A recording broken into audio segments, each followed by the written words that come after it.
กำลังออกเดินทางขึ้นเขตถึงวันนี้ผู้โดยสารหลายคนแล้วเงินโดยสารใหญ่ฮอดตัวนี้เนาะ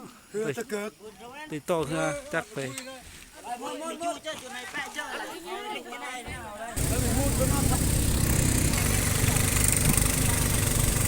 ื่อที่เจ้งรวย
ทอดค่าเครื่องหมักเครื่องเนาะไปต่อบ้านท่าไผ่บ้านพี่น้องเลยน้ำผ้าโดยหัวหน้าคนเดียวได้เลย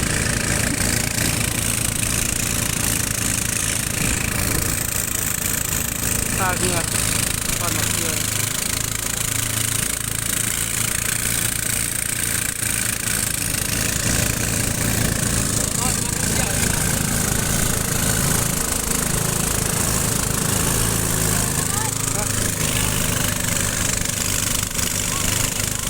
โดนแล้วไม่ได้มา2-3 ปีละ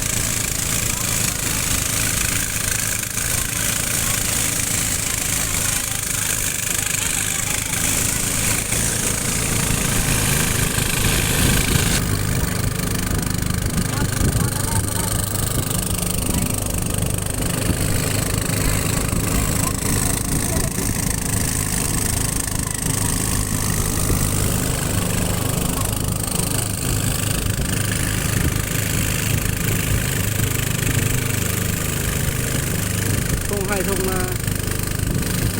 ตรวจลงต้นสดเข้านะ